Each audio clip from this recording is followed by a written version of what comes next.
యేసుక్రీస్తు వారు తన పరిచర్యలో అనేక మందిని కలుసుకుంటూ వచ్చాడు. అలా కలుసుకుంటున్న సమయంలో ఆయన ఒక స్త్రీని కలుసుకున్నాడు. ఆ స్త్రీని కలుసుకున్నాక తన జీవితం ఎలాగా మార్చబడింది, ఎలాగా ఆమె సాక్షిగా మారింది అని మనం ధ్యానించబోతుంటున్నాం. నిన్నటి దినం మనం చూస్తూ వచ్చాం. ఆమె యేసుక్రీస్తును కలుసుకుంది. కలుసుకున్నాక తన యథార్థమైన స్థితిని, తన పాపపు స్థితిని యేసుక్రీస్తు దగ్గర చెప్పుకుంటూ వచ్చింది. పాపపు స్థితిని తను చెప్పుకున్నాక యేసుక్రీస్తు వారు ప్రవక్త అని ఆమె తెలుసుకుంది. కాబట్టి ఈ వాక్యం వింటుండగానే మరొకసారి మీకు గుర్తు చేస్తూ ఉంటున్నాను. ప్రభువును కలుసుకున్నాక కూడా మీరు మీ పాపములు దాచిపెడుతున్నట్లయితే మీరు వర్ధిల్లరు. మీరు పాపములు ఎప్పుడైతే మీ దేవుని ఎదుట ఒప్పుకొని విడిచిపెడతారో కనికరం పొందుకుంటారు. అప్పుడు దీవించబడతారు. ఆయన ప్రవక్త అని తెలుసుకుంది ఆ స్త్రీ. ఈనాడు ఆయన రక్షకుడని, ఆయన మాత్రమే మార్గమని పరలోకానికి తెలుసుకుంటే నువ్వు దీవించబడతావు, ఆశీర్వదించబడతావు. అలాగా ఆ సమరయ స్త్రీ యేసుక్రీస్తుని సొంత రక్షణకు అంగీకరించి ప్రవక్తను నమ్మింది. ప్రవక్తను నమ్మినాక ఆ స్త్రీ ఏం చేసింది? క్రీస్తును కలుసుకున్నాక తన జీవితం ప్రభువుకు అప్పగించుకుంది. తన జీవితాన్ని ప్రభువుకు అప్పగించుకున్నాక ఆ స్త్రీ ఏం చేసిందంటే, చూడండి ఏం చేసిందో. యోహాను సువార్త 4వ అధ్యాయం 28వ వచనం. ఆ స్త్రీ తన కుండ విడిచిపెట్టి ఊరిలోనికి వెళ్ళి యేసుక్రీస్తుతో మాట్లాడుతూ ఉంది. నీళ్లు చేదుకుంది, కుండ బిజముదన పెట్టుకుంది. యేసుక్రీస్తు చాలాసేపు మాట్లాడింది. ఇక యేసుక్రీస్తు ప్రవక్త అని అర్థమైంది.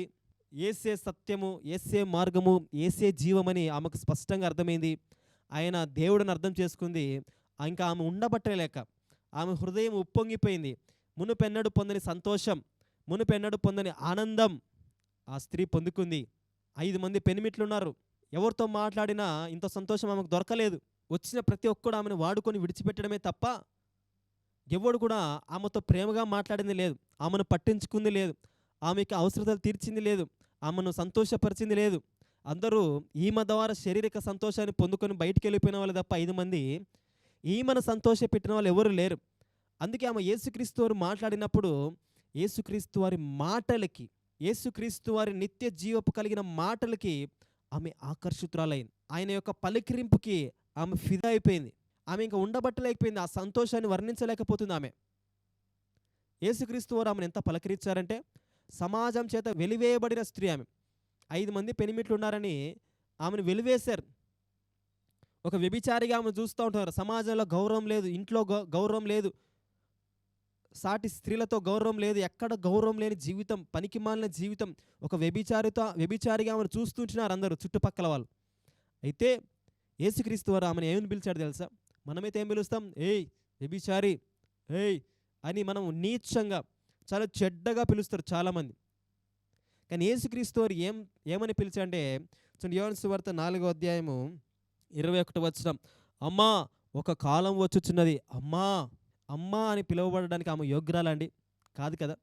ఈ పలకరింపే, ఈ మాటలే ఆమెను యేసుక్రీస్తు వారి దగ్గరికి సమీపంగా నడిపించాయి. యేసుక్రీస్తు వారు ఈరోజు కూడా నీతో ప్రేమగా మాట్లాడుతుంటున్నాడు. నీతో మాట్లాడేవారందరూ కూడా నిన్ను బాధ పెడుతున్నారా? సూటిపోటి మాటలు మాట్లాడుతున్నారా? కత్తిపోటి మాటలు వంటి మాటలు మాట్లాడుతున్నారా? నువ్వు ప్రేమించిన వారే వారి మాటల ద్వారా నీ దుఃఖపరుస్తుంటున్నారా? నిన్ను పలకరించే విషయంలో నేను అవమానకరంగా పలకరిస్తుంటున్నారా? నిన్ను పట్టించుకునేవాడు ఎవడు లేడనుకుంటున్నావా? నిన్ను అందరూ అవమానపరుస్తున్నారు అనుకుంటున్నావా? అయితే దేవుడు ఉన్నాడు, యేసయ్య ఉన్నాడు. లోకమంతా వెలివేసినా, లోకమంతా నిన్ను పట్టించుకోకపోయినా నా దేవుడు నిన్ను పట్టించుకుంటాడు. ఇక్కడ సమరయ స్త్రీని యేసుక్రీస్తు వారు ఏమని సంబోధిస్తున్నాడు? అమ్మా. ఎంత అద్భుతం అండి. ఈ యొక్క మాటలకి ఆ సమరయ స్త్రీ ఆకర్షితురాలైంది. ఆయన సువార్తని ఆమె నమ్మింది. యేసుక్రీస్తు వారు చెప్పిన మాటలకి, ఆ సువార్తకి, ఆ వాక్యానికి ఆమె ఆకర్షితురాలైంది. ఆయన బోధ విని తన మనసుని ప్రభువుకు అప్పగించేసుకుంది. ఇన్ని రోజులు పరాయి పురుషునికి తన శరీరాన్ని అప్పగించుకుని నష్టపోయింది. తన శరీరాన్ని ఒళ్ళను అమ్ముకొని జీవితాన్ని సాగిస్తుంది ఈ సమరయ స్త్రీ. అయితే ఇప్పుడు తన ఆత్మ ప్రాణ శరీరాలు క్రీస్తుకు అప్పగించుకుంది. ఇంకా తన సంతోషం వర్ణించడం అసాధ్యం అవుతా ఉంది ఆ సమరయ స్త్రీకి. అప్పుడు ఏం చేసింది? యోహాను సువార్త 4వ అధ్యాయం 28వ వచనం. ఆ స్త్రీ తన కుండ విడిచిపెట్టి ఊరిలోకి వెళ్ళిపోయింది. అయితే ఇక్కడ ప్రాముఖ్యమైన విషయం ఏంటంటే, కుండ విడిచిపెట్టి,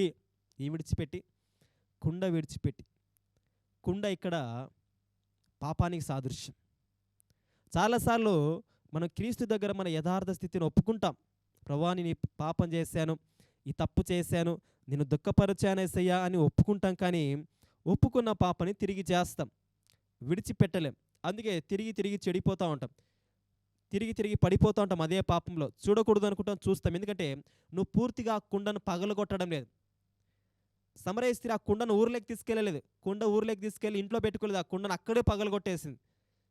ఎందుకు ఆ కుండను అక్కడే విడిచిపెట్టిందంటే, పూర్వము బావి దగ్గరే చెడ్డ కార్యాలు జరిగేవంట. ఎందుకంటే నీళ్లు మోసుకోవడానికి స్త్రీలు అనేక మంది వచ్చేవారంట. అక్కడ పరాయి పురుషులు చాలామంది వచ్చి సంభాషణ కలిపేవారంట. అలాగా ఈమె కుండ మోసుకున్న ప్రతిసారి ఎంతమంది పురుషులతో మాట్లాడిందో, ఎంతమందిని కలుసుకుందో, ఆ కుండే తనను పాపంలోకి నడిపించింది.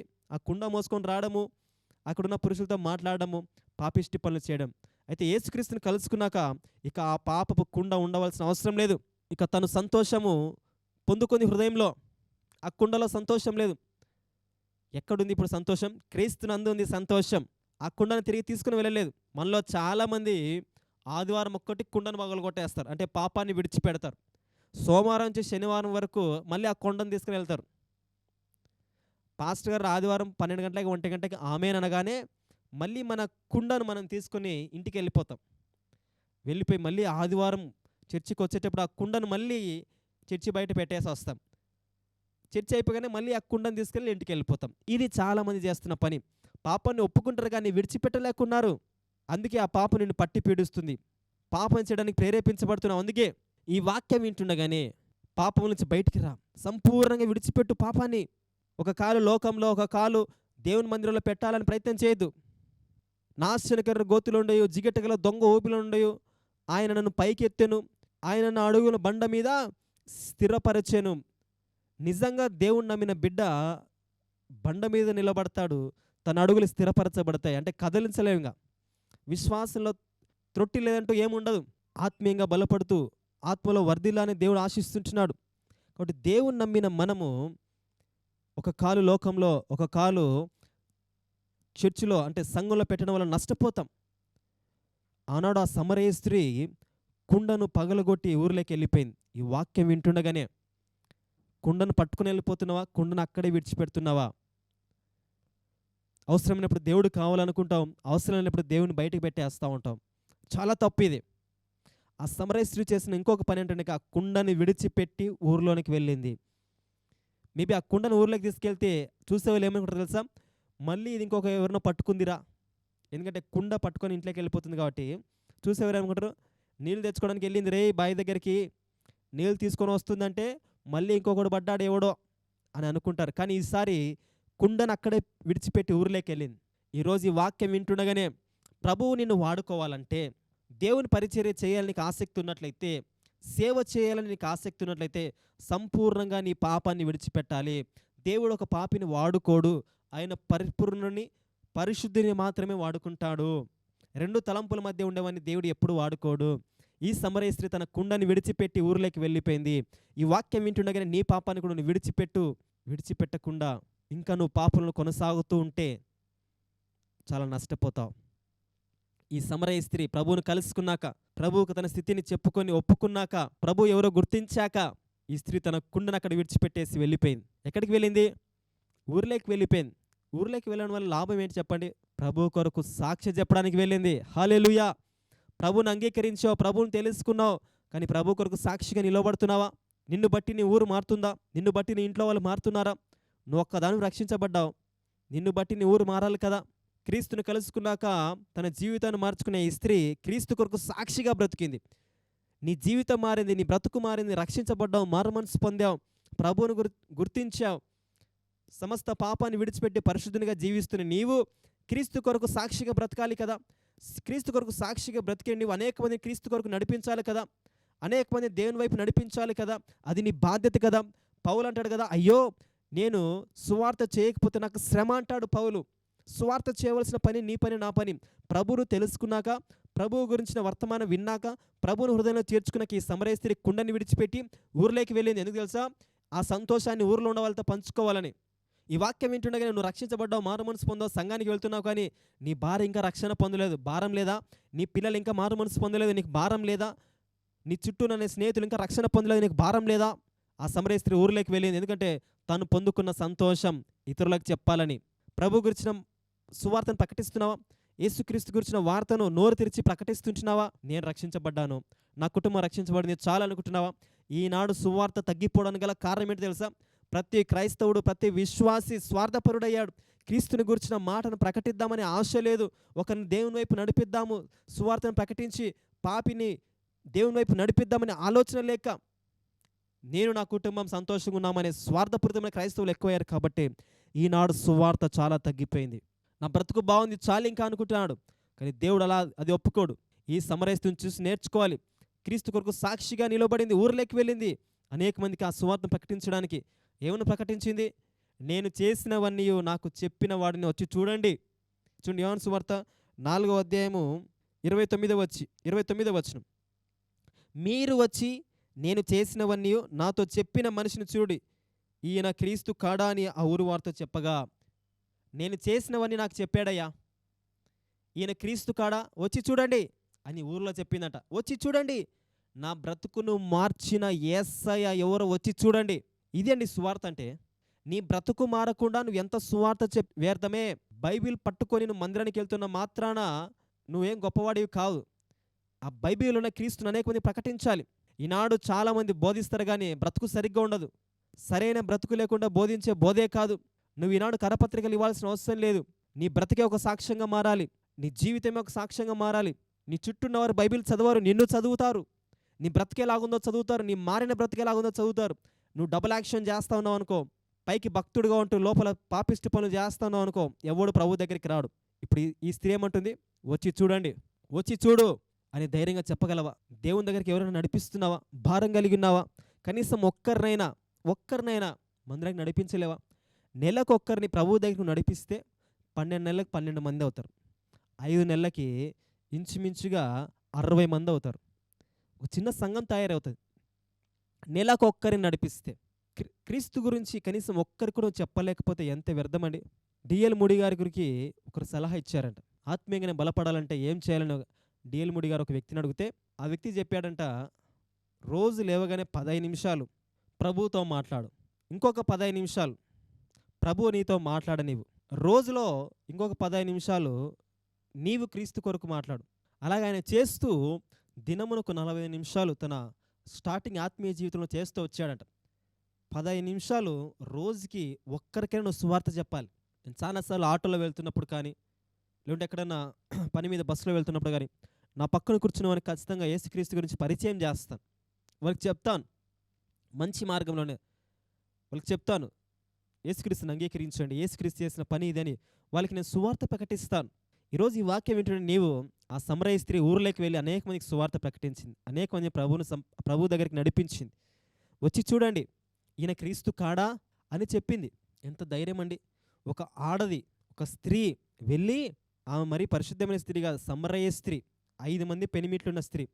ఇప్పుడు మిమ్మల్ని ఒక ప్రశ్న అడుగుతా. ఒక వ్యభిచారి అయిన స్త్రీ వచ్చి మీ దగ్గరికి వచ్చి ఇలాంటి సాక్ష్యం చెప్తే మీరు నమ్ముతారా? నమ్మం. వారు నమ్మారంటే, ఆ ఊరిలో ఉన్న వాళ్ళు నమ్మారంటే ఆమె బ్రతికి ఎంత మారి ఉండాలండి, ఆమె జీవితం ఎంత మారి ఉండాలి. క్రీస్తుని సొంత రక్షకునిగా అంగీకరించి తన పాపములు ఒప్పుకొని విడిచిపెట్టి కుండ పగలగొట్టి ఊర్లోకి వెళ్ళింది. ఊర్లోకి వెళ్ళి, రండి వచ్చి చూడండి, ఈయన క్రీస్తు కాడా అని అనేక మంది ప్రభు దగ్గరికి నడిపించాలని ఆశ కలిగింది. ఒక్క స్త్రీనే, ఒక్క పాపి మారుమనసు పొందితే పరలోకమందు అధికమైన సంతోషం కలుగుతుంటే. ఎందుకు తెలుసా? ఆ ఒక్క పాపి ఇంకొక 100 పాపులని దేవుని దగ్గర నడిపిస్తాడని. హల్లెలూయా! నువ్వు ఒక్కడివి చాలు ప్రభు కొరకు. నువ్వు మారావంటే అనేక మందిని నువ్వు మార్చాలి, ప్రభు దగ్గర వరకు నడిపించాలి. ఈ సమరయ స్త్రీ ఊర్లోకి వెళ్ళింది, అనేక మందిని ప్రభు దగ్గరికి నడిపించింది. ఈయన క్రీస్తు కాడా, వచ్చి చూడండి, నేను చేస్తామని నాకు చెప్పాడు అని యేసుక్రీస్తు గురించి సాక్ష్యం చెప్తుంది. యేసుక్రీస్తు గురించి సువార్త ప్రకటిస్తుంది. తను పొందిన సంతోషం, తను పొందిన ఆనందం, యేసుక్రీస్తు వారు మాట్లాడిన మాటలు అన్నిటిని కూడా ఒక దండోరలాగా వేసి చెప్తా ఉంది అందరికీ. రండి రండి వచ్చి చూడండి, రండి వచ్చి చూడండి అని ఒక చాటింపేస్తూ ఉంది. క్రీస్తుని కనుగొన్నాను, నేను క్రీస్తుని చూశాను, మనం ఇన్ని రోజులు ఎదురు చూస్తున్న మెస్సయ్య ఈరోజు నాకు కనపడ్డాడు, రండి రండి అని అందరికీ తానే ఒక సువార్త పత్రికగా మారింది. ఈరోజు ప్రతి క్రైస్తవుడు ఒక సువార్త పత్రికగా మారాలి. నీ బ్రతికే ఒక సాక్ష్యంగా మారాలి. నువ్వు పట్టుకున్న బైబిల్ కాదు, నువ్వు వేసుకున్న వేషధారణ, వస్త్రధారణ కాదు ప్రాముఖ్యము. నీ బ్రతుకు క్రీస్తును చూపించాలి. నీ నడకలో, నీ మాటలో, నీ చూపులో, నీ ప్రవర్తనలో, నీ ప్రేమలో క్రీస్తును చూపించినప్పుడే నీవు అనేక మందిని క్రీస్తు దగ్గర నడిపించగలవు. ఈరోజు అనేక మంది క్రైస్తవులు అనేక మందిని ప్రభు వైపు నడిపించలేకపోవడం కారణం ఏంటంటే ఇంకా బ్రతుకు బాగలేదు. క్రీస్తును కలుసుకున్నా కూడా ఇంకా సంపూర్ణంగా వారి జీవితాన్ని ప్రభువుకు అప్పగించుకోకుండా ఇంకా పాపంలో జీవిస్తున్నారు కాబట్టి అనేక మంది అన్యుల దగ్గరికి వెళ్ళి యేసుక్రీస్తు నమ్ముకోండి అంటే వాళ్ళు అంటున్న మాట ఏంటి తెలుసా? ముందు మీరు బాగుపడండిరా, ముందు మీరు బాగుండండిరా, ముందు మీరు మారు మనసు పొందండిరా అని ఎందుకు అంటున్నారు తెలుసా? ముందు సరైన మారు మనసు నీకు లేదు కాబట్టి, ఇంకా నువ్వు క్రీస్తుని సరిగ్గా తెలుసుకోలేదు కాబట్టి. కాబట్టి ఈ వాక్యం వింటుండగానే ప్రభు నీతో మాట్లాడుతున్నాడు. ప్రభు దగ్గర కనీసం ఒక్కరిని నడిపించావా? రక్షించబడి 5 ఏళ్ళైంది, 10 ఏళ్ళైంది, 2 సంవత్సరాలు, సంవత్సరమైంది, 20 ఏళ్ళైంది, ఇంతవరకు ఒక్కరిని కూడా నీ పేరిట దేవుని మందిలో నువ్వు తీసుకురాలేదు. ఇంకా నువ్వేం క్రీస్తు సాక్షివయ్యా? సాక్షి అంటే ఏంటి? ఒకరి గురించి చెప్పడం. ఒక మర్డర్ జరుగుతుంటే నువ్వు చూసావు, నిన్ను పోలీసు వాళ్ళు తీసుకుని వెళ్తారు. ఏమని నువ్వు ఒక సాక్షి ఏమని చెప్తావు? సార్ పలానా వ్యక్తిని పొడవంగా నేను చూశాను అంటే నీ సాక్ష్యం చాలా ప్రాముఖ్యం. క్రీస్తు ఏం చెప్పాడు? మనము క్రీస్తు కొరకు సాక్షిగా ఉండాలన్నాడు. భూ దిగంతంలో వరకు మీరు నాకు సాక్షులై ఉండేదురు అన్నాడు. మనం ఎవరం ఇప్పుడు? మనం సాక్షులం. మనం నోరు విప్పితే కదా దేవుడు ఏం చేస్తాడో అర్థమవుతుంది అందరికీ. చూసిన నువ్వు, అనుభవించిన నువ్వు, రుచి చూసిన నువ్వు, క్రీస్తుని అంగీకరించిన నువ్వు, ఆ సంతోషాన్ని పొందుకున్న నువ్వు నోరు తెరిచి ప్రకటిస్తేనే కదా, నువ్వు ఒక సాక్షిగా మారి అనేక మందిని నడిపిస్తేనే కదా ప్రభు దగ్గరికి తెలిసేది. ఈ వాక్యం వింటుండగానే ప్రభువుకి నీ జీవితాన్ని అప్పగించుకున్నావు, రక్షించబడ్డావు, ఇప్పటికే మారు మనసు పొందావు. నిన్ను బట్టి కనీసం ఒక్క వ్యక్తైనా, ఒక్క పాపిష్టి వ్యక్తైనా మారు మనసు పొందాడా? నీ గురించి సాక్ష్యం చెప్తాడా? అన్న ఈ అక్కను బట్టి నేను మారు మనసు పొందాను, ఈయనను బట్టి నేను చర్చికి వచ్చాను అని నీ గురించి ఎవరైనా సాక్ష్యం చెప్తున్నారా? అలా చెప్తుండే దేవునికి స్తోత్రం. మొట్టమొదటిగా యేసుక్రీస్తుని అందరూ కలుసుకున్నాడు. అందరూ కలుసుకొని నేను ఒక్కడిని రక్షించబడ్డాను చాలే అనుకుంటే అయ్యేది కాదు. అంద్రయ్య వెళ్ళి పేతురుని చెప్పాడు, పేతురు నేను క్రీస్తుని కనుగొన్నాను, దా వచ్చి చూడు అని చెప్పేసి అంద్రయ్య పేతురు దగ్గరికి వెళ్ళాడు. పేతురు అంద్రయ్యలు కలిసి ఫిలిప్పు దగ్గరికి వెళ్ళారు. వీళ్ళు ముగ్గురు కలిసి నతానియేలు దగ్గరికి వెళ్ళారు. చూసారా, నువ్వు రక్షించబడ్డావు అంటే నీతో ఫుల్ స్టాప్ పెట్టకూడదు. ఇంకా అనేక మంది ప్రభు దగ్గరికి నడిపించాలి, సంపాదించాలి. అప్పుడు దేవుడిని ఇంకా అత్యధికంగా వాడుకుంటాడు. సువార్త చేయడమే మన పని, అంతకు మించింది ఏమీ లేదు. రక్షించబడ్డావు, మారు మనసు పొందావు, ప్రభు బలిలో చేయి వేస్తున్నావు, రొట్టె కొరకు చేయి ఎత్తానంటే ఎత్తుతున్నావు, ద్రాక్షరసం కొరకు చేయి ఎత్తానంటే ఎత్తుతున్నావు, ప్రతి వారం బలిలో చేయి వేస్తున్నావు. బలిలో చేయి వేసే ముందు దేవుడు ఒక ఆజ్ఞ ఇచ్చాడు, అంతము వరకు నా మరణాన్ని ప్రచురం చేయండి. మరణాన్ని ఏం చేయాలి? ప్రచురం చేయాలి. అప్పుడే బల్ల యోగ్యకరంగా తీసుకున్నట్లు. ఇంతవరకు నువ్వు క్రీస్తు గురించి, నా క్రీస్తు మరణం గురించి, క్రీస్తు పునరుద్ధానం గురించి, యేసుక్రీస్తు వారు చేసిన సువార్త గురించి నువ్వు ఇంకా ప్రకటించడం లేదంటే నువ్వు తీసుకుంటున్న బల్ల వ్యర్థమని అర్థం. సత్య సువార్తను ప్రకటించకుండా నువ్వు నీ నోరు కట్టేసుకుంటున్నావంటే నువ్వు చాలా నమ్మక ద్రోహం చేస్తున్నావు దేవునికి. ఈరోజు నీ నోరు తెరువు, ప్రభు కొరకు సాక్షిగా నిలబడు, ప్రభు నీ జీవితంలో చేసిన మేలు చెప్పు చాలు. బైబిల్లో ఉన్న వచనాలు ఎత్తి చూపించాల్సిన అవసరం లేదు, బైబిల్ ప్రకటించాల్సిన అవసరం లేదు, ఏదో బైబిల్ పండితులు కావాల్సిన అవసరం లేదు. నీ జీవితం ఎలాగ మారిందో అది ప్రభువుకు అనేక మందికి చెప్పించుడు. ప్రభు నీ జీవితాన్ని ఎలాగ మార్చాడో అది అనేక మందికి చెప్పించుడు. దేవుడు అద్భుతంగా వారిని రక్షణలోకి నడిపిస్తాడు. కాబట్టి ఈ వాక్యం వింటుండగానే ఆ స్త్రీ కుండ విడిచిపెట్టి ఊరిలోనికి వెళ్ళి వచ్చి చూడండి ఈయన క్రీస్తు కాడా అని చెప్పింది. చూడండి ఆ తర్వాత ఏం జరిగిందని చూద్దాం. యోహాను సువార్త 4వ అధ్యాయము 30వ వచనం. వారు ఊరిలో నుండి బయలుదేరి ఆయన యొద్దకు వచ్చుచుండిరి. ఆమె వెళ్ళి చెప్పింది. ఒక్కొక్కరు ఆయన దగ్గర రావడం స్టార్ట్ చేశారు. ఎంత టైం పట్టిందో తెలియదు కానీ మేబీ మధ్యాహ్నం 12 గంటలకు యేసుక్రీస్తు వారు మాట్లాడితే ఒక అర్ధగంట ఊరిలోకి వెళ్ళిపోయింది. విత్ ఇన్ ఫ్రాక్షన్ ఆఫ్ సెకండ్స్లో, అవర్స్లోనే అనేక మంది ఆయన దగ్గరికి రావడం స్టార్ట్ చేశారు. ఎందుకంటారు? ఒక పాపి మారు మనసు పొంది క్రీస్తు గురించి సాక్ష్యం చెప్తే అనేక మంది మారడానికి సిద్ధంగా ఉన్నారు. ఇప్పుడు ఆ సమరయ స్త్రీ యేసుక్రీస్తుని నమ్మాను, నా జీవితాన్ని మార్చాడు, చూడండి నేను ఎంత సంతోషంగా ఉన్నాను, ఎంత ఆనందంగా ఉన్నానని ఆ సమరయ స్త్రీ చెప్తున్నప్పుడు ఇంటింటికి వెళ్ళి ఆమె హృదయంలో ఉన్న సంతోషాన్ని, ఆమె మారిన జీవితాన్ని అనేక మంది చూశారు. కాబట్టి ఒక్కొక్కరు ఆయన దగ్గరికి రావడం స్టార్ట్ చేశారు. ఈరోజు సంఘాలు ఎందుకు నింపబడడం లేదంటే ఇంకా మారు మనసు పొందిన నువ్వు క్రీస్తు కొరకు సాక్షిగా నిలబడడం లేదు కాబట్టి ఈరోజు సంఘాలు నిలబడడం లేదు. సువార్త చేయడం అంటే సేవకుని పని అనుకుంటున్నారేమో. సేవకుని పని మాత్రమే కాదు, అది నీ పని, నా పని, మనందరి పని సువార్త చేయడం. సువార్త చేయకుండా దేవుని రాజ్యాన్ని కట్టలేం. యేసుక్రీస్తు వారు తన పరిచర్యను సువార్తతో ఆరంభించాడు. ఏంటి? మారు మనసు పొందుడి, పరలోక రాజ్యం సమీపించి ఉన్నది అని పరలోక రాజ్యం గురించి వర్తమానం చెప్పాడు. మొట్టమొదటిగా సువార్తను చెప్పాడు. యేసుక్రీస్తునందు విశ్వాసం వచ్చి నీవు నేను కూడా ఒక పాపి నరకానికి వెళ్ళకుండా సత్యమైన సువార్తను ప్రకటించవలసిన బాధ్యత నీపైన నా పైన ఉంది. అప్పుడు మనము అనేక మందిని అగ్నిలో నుండి రక్షించిన వారమవుతాం. యూదా రాసిన పత్రికలో ఉంటుంది. నీ తోటి స్నేహితులు, నీ బంధువులు, నీ ఇరుగువారు, నీ పొరుగువారు, నీ ఆఫీసులో ఉన్నవారు, మీ తల్లి, మీ తండ్రి, మీ తమ్ముళ్ళు, మీ భార్య నరకంలో వెళ్తే ఎంత బాధాకరం. కాబట్టి సమయం ఉండగానే వారికి క్రీస్తు గురించి ప్రకటించు. నేను క్రీస్తును సంపాదించుకున్నాను, క్రీస్తును కలిగి ఉన్నాను, మీరు కూడా నమ్ముకోండి అని ప్రకటించు. ఆ సమరయ స్త్రీ ఊర్లోకి వెళ్ళి ప్రకటించగానే ఊరిలో నుండి అనేకులు ఆయన యుద్ధకు వచ్చుచుండిరి. ఒక్క స్త్రీ మారితే ఊరు మారిందండి. ఎంత అద్భుతం అండి. నిన్ను బట్టి 20 సంవత్సరాల నుంచి ఇంట్లో ఉన్నావు, నిన్ను బట్టి నీ భర్త మారలే, నీ పిల్లలు మారలే. ఎందుకు తెలుసా? నీ బ్రతుకు సరిగ్గా లేదు, ముందు నీ జీవితం సరిగ్గా లేదు. యేసుక్రీస్తు నమ్మాక మనల్ని అందరినీ పరీక్షిస్తూ ఉంటారు. గుర్తుపెట్టుకొని, నిన్ను పరిశీలిస్తూ ఉంటారు, నిన్ను భూతద్దంలో పెట్టి చూస్తూ ఉంటారు. క్షమిస్తుందా లేదా, ప్రేమిస్తుందా లేదా అని నిన్ను భూతద్దంలో పెట్టి చూస్తూ ఉంటారు అనమాట. ఎప్పుడెప్పుడు నువ్వు దొరుకుతావా అని. మనం వారికి దొరకకూడదు. క్రీస్తుని కలిగిన మనం ప్రేమలో, మాటలో, ప్రవర్తనలో, సమస్త విషయాల్లో కూడా మనం మాదిరికరంగా జీవించాలి. అప్పుడు దేవుడు నిన్ను సాక్షిగా వాడుకుంటాడు. ఇప్పుడు ఆ ఊరిలోంచి అనేక మంది వచ్చుచుండిరంట. చూడండి, ఆ తర్వాత ఏమైందో చూద్దాం. యోహాను సువార్త 4వ అధ్యాయము 39వ వచనం బాగా మీరు గమనించండి. నేను చేసినవన్నీ, నాతో చెప్పినవన్నీ సాక్ష్యం ఇచ్చిన స్త్రీ యొక్క మాటను బట్టి ఆ ఊర్లోనికి సమరయులలో అనేకులైనందు విశ్వాసం ఉంచిరి. ఆ స్త్రీ యొక్క మాటను బట్టి సమరయ్యలో అనేక మంది ఆయనను విశ్వాసం ఉంచిరి. ఆ స్త్రీ మాటను బట్టి. ఏమండి, ఒకప్పుడు యేసుక్రీస్తుని అంగీకరించకముందు ఆ స్త్రీ మాటకు ఒక వాల్యూ ఉందా? ఏమీ లేదే. ఆ స్త్రీ మాటకు వాల్యూ లేదు. కానీ యేసుక్రీస్తుని అంగీకరించినాక ఆ స్త్రీ మాటకు వాల్యూ వచ్చింది. యేసుక్రీస్తు లేనప్పుడు నీ బ్రతుకు వాల్యూ లేదు, నీ మాటకు వాల్యూ లేదు. యేసుక్రీస్తుని అంగీకరించి చూడు, నీ బ్రతుకు ఒక వాల్యూ వస్తుంది, నీ మాటకు ఒక వాల్యూ వస్తుంది. ఆ స్త్రీ మాటను బట్టి అనేక మంది సమరయులు ఆయనందు విశ్వాసం ఉంచారు. ఇప్పుడు ఒక ప్రశ్న అడుగుతా. ఆ సమరయులు ఎవరైనా సరే యేసుక్రీస్తుని చూసారా? యేసుక్రీస్తుతో మాట్లాడారా? మాట్లాడలేదు. మరి ఎవరు మాట్లాడారు? ఒక్క స్త్రీ మాట్లాడింది. వారిప్పుడు యేసుక్రీస్తుని చూసారా, సమరయ స్త్రీని చూసారా? సమరయ స్త్రీని చూశారు. ఈరోజు యేసుక్రీస్తు కనపడు మనకి. మరి ఎట్లా మారుమనసు పొందాలి? అనేక మంది నిన్ను చూస్తారు, నన్ను చూస్తారు, నీ బ్రతుకు చూస్తారు, నా బ్రతుకు చూస్తారు. సంకన బైబిల్లో పెట్టుకుని వెళ్తా ఉంది కదా అని నిన్ను చూస్తారు, నన్ను చూస్తారు. ఆదివారం చర్చిలో కనిపిస్తాడు, సోమవారం సినిమా థియేటర్లో కనిపిస్తాడు. ఆదివారం చర్చిలో మ్యూజిక్ వాయిస్తాడు, సోమవారం మంగళవారం చేతిలో సిగరెట్ కనిపిస్తూ ఉంటుంది. మారని బ్రతుకులు. అందుకే అనేక మంది క్రీస్తులను అంగీకరించడం లేదు. ఈ వాక్యం వింటుండగానే ఆ స్త్రీని మాటను బట్టి అనేక మంది సమరయులు యేసునందు విశ్వాసం ఉంచారంట. ఈ వాక్యం వింటుండగానే నిన్ను బట్టి దేవుని దగ్గరికి అనేక మంది రావాలి, సాక్షిగా నిలబడాలి.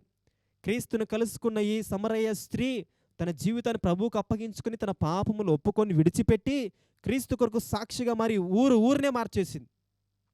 రక్షించబడిన సంవత్సరాలైంది, కనీసం ఒక్క ఆత్మను కూడా ప్రభు కొరకు సంపాదించలేకపోతే ఏ ముఖం పెట్టుకుని వెళ్తావు పరలోకానికి? ఏం పని చేసావు యేసుక్రీస్తు కొరకు? నువ్వు యేసుక్రీస్తు నీ కొరకు ప్రాణం పెట్టాడు కదా, కలవరి శిలువలో నీ కొరకు బలియాగం అయ్యాడు కదా, నిన్ను రక్షించాడు కదా, నువ్వు రక్షణ పొందావు కదా, రక్షణ పొందిన నువ్వు తిరిగి ఆయనకు బహుమానం ఇవ్వాలి కదా. మరి మనం ఆయనకి ఇచ్చే బహుమానం ఏంటి తెలుసా? ఇంకొక ఆత్మను రక్షించి తీసుకుని వెళ్ళు పరలోకానికి. ప్రభా, వీడిని నేను రక్షించిన ఆత్మ అని ప్రభువుకు చెప్పి చూడు. బలా నమ్మకమైన మంచి దాసుడా అని ప్రభు నీకు బహుమానం ఇస్తాడు. ఈ వాక్యం వింటుండగానే ప్రభు కొరకు ఆత్మలు సంపాదించు. నీ స్థానిక సంఘానికి అనేక ఆత్మలు నడిపించు ప్రభు దగ్గరికి. నేను ఒక్కరిని బాగుపడ్డానని స్వార్థపూరితమైన క్రైస్తవుడుగా ఉండొద్దు. ప్రభు కొరకు రోషంగా బ్రతికి అగ్నిలో జారిపోతున్న అనేక మంది సహోదరి సహోదరులను రక్షించుటకు కంకణం కట్టుకో. కనీసం ఒక్కరికైనా సువార్త ప్రకటించు, ప్రభు దగ్గరికి వరకు నడిపించు. ఈ పాపిష్టి స్త్రీ, ఈ సమరయ స్త్రీ ప్రభువును అంగీకరించిన తర్వాత ఊరినే మార్చేసింది. ఈరోజు ఈ వాక్యం వింటుండగానే దేవుని మార్చాడంటే కారణం ఉంటుంది. ఏదైనా ప్రభువు నేను రక్షించాడంటే, ఒక అన్య కుటుంబం నుండి రక్షించబడ్డావంటే, ఒక దేవుని ఎరగని కుటుంబం నుంచి రక్షించబడ్డావంటే తప్పకుండా ఒక కారణం ఉంటుంది. ఏంటంటే ఆ కారణం నీ చుట్టూ ఉన్న వారిని కూడా నువ్వు మార్చాలని, ప్రభు దగ్గరికి నడిపించాలని దేవుని యొక్క ఆశ. సమరయులు అంటే అన్యులు, దేవుడు వాళ్ళని పట్టుకున్నాడు. ఆ ఒక్క స్త్రీని పట్టుకుంటే ఊరంతా మార్చబడింది. కాబట్టి ఈ వాక్యం వింటుండగానే దేవుడిని రక్షించాడు. కారణం ఏంటి తెలుసా? నువ్వు అనేక మంది ప్రభు దగ్గరికి నడిపించాలని దేవుని యొక్క ఆశ, ఉద్దేశం ఏంటినది. కాబట్టి నీ నోరు తెరిచి క్రీస్తు కొరకు సాక్షిగా నిలబడు. ప్రభు చేసిన మేలు ఉపకారంలో చాటింపేసి ప్రకటించు. నువ్వు ఉంటున్న కాలేజ్లో, నువ్వు ఉంటున్న ఆఫీస్లో, నువ్వు ఉంటున్న ఫ్లాట్లో, నువ్వు వెళ్తున్న ఆటోలో ప్రభువు నేను ప్రేరేపించినప్పుడు నీ సాటి వ్యక్తికి, నీ తోటి సహోదరుడికి యేసుక్రీస్తుని పరిచయం చేయి, ప్రభు దగ్గరికి నడిపించు. తద్వారా వారు మనందరం అగ్నిలోంచి రక్షించిన వారం అవుతాం. ఈ సమరయ స్త్రీ చేసిన పనులన్నీవి ఒకటి నిన్నటి వర్తమానంలో ఈరోజు వర్తమానం చూస్తూ వచ్చాం. ప్రభు ఈరోజు ఇంత సూటిగా స్పష్టంగా మాట్లాడుతున్న విషయం ఏంటంటే, ఇంకా ప్రభువును కలుసుకున్న ఆ సమరయ స్త్రీ తన స్థితిని యథార్థంగా ప్రభు దగ్గర ఒప్పుకొని ఆయన క్రీస్తుని గ్రహించింది, ఆయన ప్రవక్తని తెలుసుకున్న ఆ స్త్రీ సంపూర్ణంగా మారు మనసు పొంది తన కుండని విడిచిపెట్టి క్రీస్తు కొరకు సాక్షిగా ఊరిలోకి వెళ్ళి, ఏ ఊరైతే తనను నిరాకరించిందో, ఏ ఊరైతే తనను వెలివేసిందో ఆ ఊరినే ప్రభు దగ్గరికి నడిపించింది. ఏ ఊరిలో అయితే తన మాట చెల్లదో, ఏ ఊరిలో అయితే తన మాటకు వాల్యూ లేదో ఆ ఊరిలోనే తన మాటను ప్రకటించి, క్రీస్తు కొరకు సువార్తను ప్రకటించి అనేక మందిని ప్రభువు దగ్గరికి నడిపించి, ఈనాడు యోహాను సువార్త 4వ అధ్యాయంలో 2000 సంవత్సరాల నుంచి ఆమె గురించి ధ్యానిస్తూనే వస్తుంటున్నాం. దేవుడు అలా చేస్తాడు. దేవుడు ఈరోజు నిన్ను పట్టుకున్నాడు, నిన్ను సాక్షిగా నిలబెట్టాలని. కాబట్టి ప్రభువును కలుసుకొని 20 సంవత్సరాలు, 30 సంవత్సరాలు, 40 సంవత్సరాలు అయింది. మరి నీలో ప్రతిఫలం ఏది? ఎంతమందిని ప్రభు దగ్గరికి నడిపించావు? ఎంతమందిని ప్రభు కొరకు సంపాదించావు? ప్రభువు ఖచ్చితంగా లెక్క అడుగుతాడు. లెక్క అడిగినప్పుడు నువ్వు మంచి నమ్మకమైన దాసుడు అనిపించుకుంటావా, లేదంటే చెడ్డ దాసుడు అనిపించుకుంటావా అనేది పరీక్షించుకో. కాబట్టి ఈ వాక్యం వింటుండగానే, ప్రభు మీ హృదయాలు తెరుస్తుంటుండగానే ప్రభు కొరకు జీవిద్దాం, రోషం కలిగి క్రీస్తు పరిచర్యం చేద్దాం, సువార్తను ప్రకటిద్దాం, అనేక ఆత్మలను ప్రభు దగ్గరికి నడిపిద్దాం. మీరున్న చోట మోకరించండి. దేవుడు ఈరోజు నీతో నాతో మాట్లాడాడు, అద్భుతమైన వర్తమానం దేవుడు దర్శించాడు. ప్రార్థన చేసుకుందాం, మోకరిద్దాం. ప్రేమ నమ్మకం గల ప్రియా పరలోకపు తండ్రి, నీకే వందనాలు చెల్లిస్తున్నాను. మరొకసారి సమరయ స్త్రీ గురించి ధ్యానించడానికి మీరు ఇచ్చే కృపకి వందనాలు. అవును తండ్రి, ప్రభువును కలుసుకుంది, తర్వాత తండ్రి తన స్థితిని ఒప్పుకుంది, విడిచిపెట్టింది, ఊరిలోకి వెళ్ళింది, అనేక మంది సువార్త ప్రకటించింది, నీ సాక్షిగా తను మారుతూ వచ్చింది. ప్రభు ఈనాడు కూడా తండ్రి రక్షించబడి ఎన్నో సంవత్సరాలు అవుతుంది, కానీ నీ సాక్షిగా మేము ఉండలేకపోతున్నాం, నీ సువార్తను ప్రకటించలేకపోతున్నాం. మమ్మల్ని క్షమించమని ప్రార్థిస్తున్నాం. ఈ వాక్యం వింటుండగానే విన్న ప్రతి ఒక్కరిని మీరు దర్శించండి ప్రభు. అలాగే తండ్రి, ఈ వాక్యం వింటుండగా ఎవరికైతే అనారోగ్య సమస్య ఉందో యేసు నామమున ముట్టమని ప్రార్థిస్తాం, యేసు నామమున స్వస్థత ఇవ్వమని ప్రార్థిస్తున్నాం ప్రభా. ఎవరికైతే గర్భఫలం లేదో యేసు నామమున గర్భఫలాన్ని ఇవ్వమని ప్రార్థిస్తున్నాను యేసయ్య. హల్లెలూయా, స్తోత్రం తండ్రి. గర్భఫలాన్ని ఇస్తున్నందుకు వందనాలు తండ్రి. ఎవరైతే వివాహం కొరకు ఎదురు చూస్తున్నారో చక్కటిని భార్యను అనుగ్రహించండి, చక్కటి భర్తను మీరు అనుగ్రహించమని ప్రార్థిస్తున్నాం ప్రభా. నీ ద్వారాన్ని తెరుస్తున్నందుకు వందనాలు చెల్లిస్తున్నాం ప్రభా. ఎవరైతే సేవకు వెళ్ళాలని ఆశ కలిగి ఉంటున్నారో తండ్రి, ఎక్కడికి సేవ వెళ్ళాలో, ఏ ప్రాంతానికి వెళ్ళాలో మీరే మాట్లాడుతున్నామని ప్రార్థిస్తున్నాం తండ్రి. సహాయం చేయండి ప్రభా, కృప చూపించమని ప్రార్థిస్తుండగా తండ్రి, ఈ వాక్యాన్ని వింటుండగా ప్రతి ఒక్కరి హృదయాన్ని ఆలోచింపజేసి మీరే వారితో మాట్లాడుతున్నామని ప్రార్థిస్తుండగా, సహాయం వచ్చేమని ప్రార్థిస్తుండగా, నీ కృపను చూపించమని ప్రార్థిస్తుండగా, మీ యొక్క కృపగల హస్తాలకి వింటున్న ప్రతి ఒక్క కుటుంబాన్ని అప్పగిస్తుండగా, నీ సాక్షిగా ప్రతి కుటుంబాన్ని మార్చమని యేసయ్య నామమున ప్రార్థిస్తుంటున్నాము తండ్రి. ఆమేన్. హల్లెలూయా. నిజంగా ఈ వాక్యం మీకు దీవెనకరంగా, ఆశీర్వాదకరంగా ఉందని మేము నమ్ముతుంటున్నాం. నిజంగా ఈ కార్యక్రమాలు మీరు మేలు పొందినట్లయితే, మేలు పొందిన మీరు అనేక మందికి తెలియచేయండి, అనేక మందికి కార్యక్రమాలు షేర్ చేయండి. అలాగే ఈ కార్యక్రమాలకు మీరు సహకరించాలనుకుంటే మీ అమూల్యమైన సహాయాన్ని, సహకారాన్ని కిందున్న మా నెంబర్కి మీరు తెలియచేయచ్చు. అలాగే మీకు ఏమైనా ప్రార్థన అవసరతలు ఉన్నట్లయితే దయచేసి మీరు మాకు తప్పకుండా తెలియచేయండి. మీ అందరి కొరకు ప్రార్థించడానికి మేము సిద్ధంగా ఉంటున్నాం. కాబట్టి మనమందరము ప్రభు రాజ్యంలో ఉండాలని, ఆ నిత్య రాజ్యంలో మనమందరం కలిసి ఉండాలని అనుదినం అనుక్షణం ప్రార్థన చేస్తూ ఉంటున్నాం. అలాగే ఈ కార్యక్రమాలు ఇంకా ముందుకు కొనసాగించబడాలంటే మీరందరూ గుప్పిళ్ళు విప్పితేనే ఈ కార్యక్రమాలు ముందుకు వెళ్ళగలవు. కనుక ప్రభు మిమ్మల్ని ప్రేరేపిస్తున్నట్లయితే ఆలస్యం చేయదు, మీ గుప్పిళ్ళు విప్పండి. ప్రభు మహాకృప మనకందరికీ తోడైండును గాక. ఆమేన్. నశించిపోతున్న ఆత్మల కోసం భారం కలిగి సత్యమైన, స్వచ్ఛమైన వాక్యం ప్రకటిస్తూ యేసే మార్గం, సత్యం, జీవం అని ఈ లోకాన్ని సవాలు విసురుతూ ప్రభు సేవలో ఆత్మల భారంతో నిరంతరం ప్రయాసపడుతున్న యవ్వన దైవ సేవకుడు బ్రదర్ నాథాన్ గారు తన పరిచర్యను కడప జిల్లాలో జరిగిస్తున్నారు. ఈ వాక్య సందేశాలు నిజంగా మీకు దీవెనకరంగా ఉన్నట్లయితే మాకు మీ అమూల్యమైన కానుకలను క్రింద ఉన్న మా గూగుల్ పే, ఫోన్పే నెంబర్కు పంపవచ్చు. మా నెంబర్ 9444600828. మరిన్ని ప్రార్థన అవసరతలకు సంప్రదించండి. 9444600828. మా చిరునామా ఏసే జీవపు ప్రత్యక్షత మినిస్ట్రీస్, మైదుకూర్, కడప జిల్లా. యేసుక్రీస్తు కృప మీ అందరికీ తోడై ఉండును గాక. ఆమెన్.